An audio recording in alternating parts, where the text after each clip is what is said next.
السلام علیکم ورحمۃ اللہ وبرکاتہ۔ اعوذ باللہ من الشیطان الرجیم، بسم اللہ الرحمن الرحیم۔ شروع اللہ کے نام سے جو بڑا مہربان نہایت رحم والا ہے۔ مسلمانوں کو تکلیف پہنچانے والی اس کے بارے میں کچھ حدیث آتے ہیں۔ حضرت ابو برزہ اسلمی رضی اللہ تعالیٰ عنہ روایت کرتے ہیں کہ رسول اللہ صلی اللہ علیہ وسلم نے ارشاد فرمایا،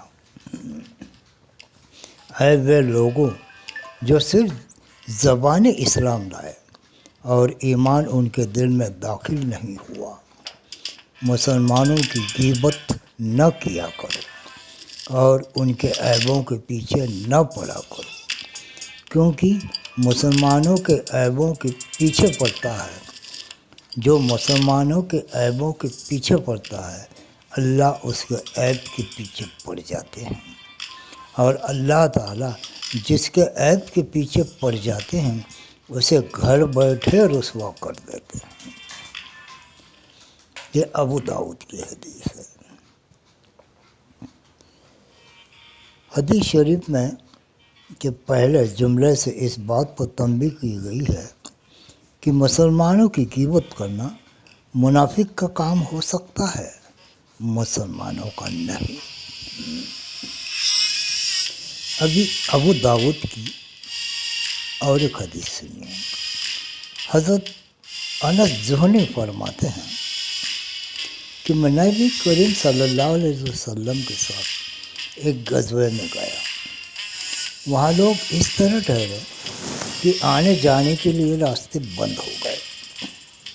آپ صلی اللہ علیہ وسلم نے لوگوں نے اعلان کرنے کے لیے ایک آدمی بھیجا کہ جو اس طرح ٹھہرا کہ آنے جانے کا راستہ بند کر دیا اسے جہاد کا ثواب نہیں ملے گا۔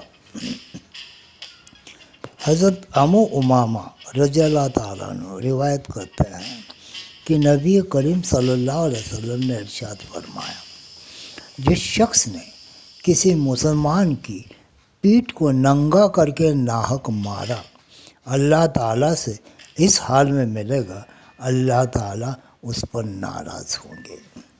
یہ طبرانی اور مجموع الزوائد کی حدیث ہے۔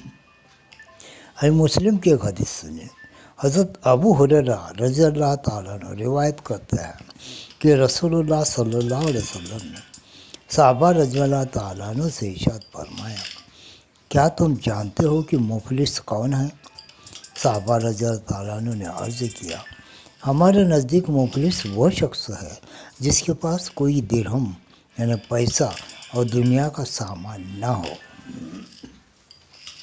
آپ صلی اللہ علیہ وسلم نے ارشاد فرمایا، میری امت کا مفلس وہ شخص ہے جو قیامت کے دن بہت سی نماز، روزہ، زکوٰۃ اور دوسری مقبول عبادتیں لے کر آئے گا، مگر حال یہ ہوگا کہ اس نے کسی کو گالی دی ہوگی، کسی پر تہمت لگائی ہوگی، کسی کا مال کھایا ہوگا، کسی کا خون بہایا ہوگا اور کسی کو مارا پیٹا ہوگا، تو اس کی نیکیوں میں سے ایک حق والے کو اس کے حق کے بقدر نیکیاں دی جائیں گی، ایسے ہی دوسرے حق والے کو اس کی نیکیوں میں سے اس کے حق کے بقدر نیکیاں دی جائیں گی۔ پھر اگر دوسروں کے حقوق چکائے جانے سے پہلے اس کی ساری نیکیاں ختم ہو جائے گی تو ان حقوق کے بقدر حقداروں اور مظلوموں کو گناہ جو انہوں نے دنیا میں کیے ہوں گے ان سے لے کر اس شخص پر ڈال دیے جائیں گے، پھر اس کو دوزخ میں پھینک دیا جائے گا۔ حضرت عبداللہ رضی اللہ تعالیٰ عنہ روایت کرتے ہیں کہ رسول اللہ صلی اللہ علیہ وسلم نے ارشاد فرمایا، مسلمان کو گالی دینا، بے دینی اور قتل کرنا کفر ہے۔ فائدہ، جو مسلمان کسی مسلمان کو قتل کرتا ہے وہ اپنے اسلام کو کامل ہونے کی نفی کرتا ہے، اور ممکن ہے کہ قتل کرنا کفر پر مرنے کا سبب بھی بن جائے۔ حضرت عبداللہ بن عمرو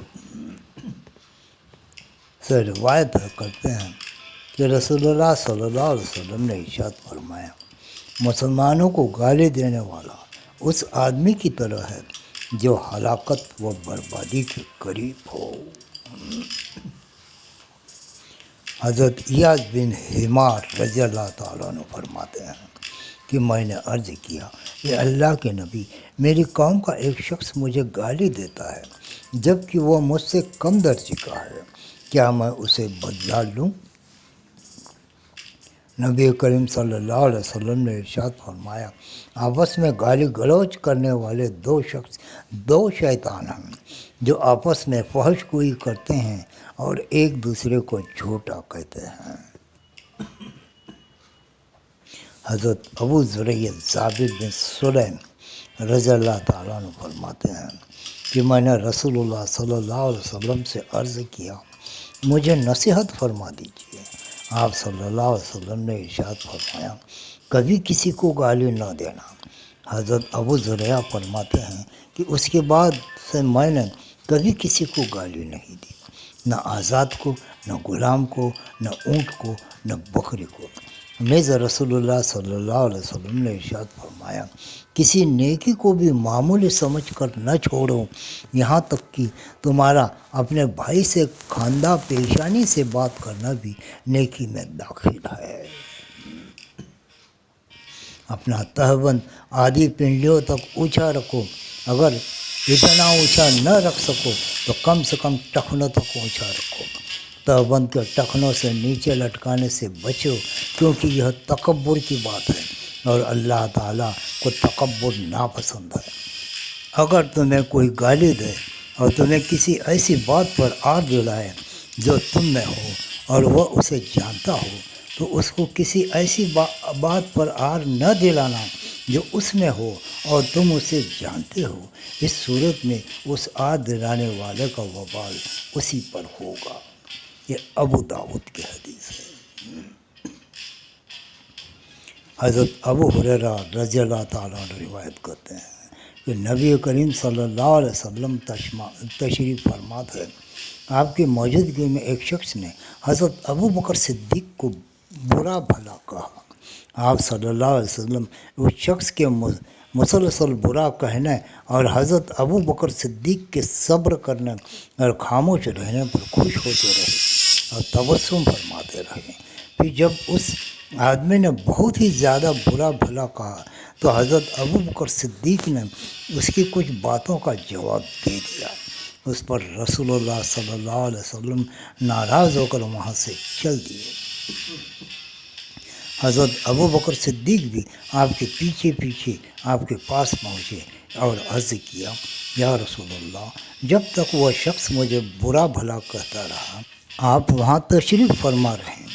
پھر جب میں نے اس کی کچھ باتوں کا جواب دیا تو آپ ناراض ہو کر اٹھ گئے۔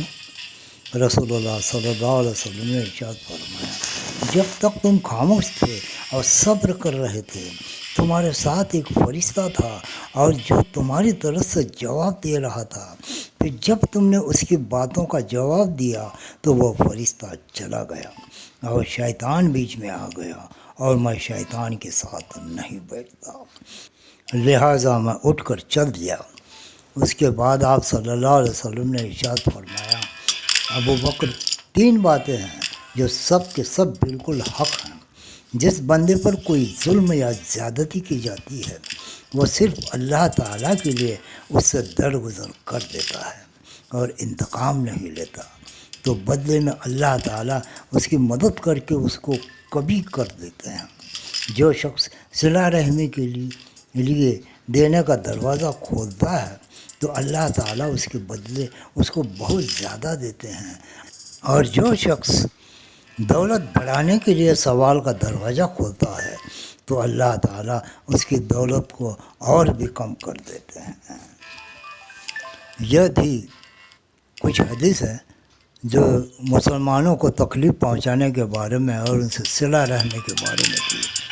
تو اللہ تبارک و تعالیٰ ہمیں ان حدیثوں میں جو باتیں بتائی گئی ہیں اس پر چلنے کی توفیق عطا فرمائے۔ آمین ثم آمین۔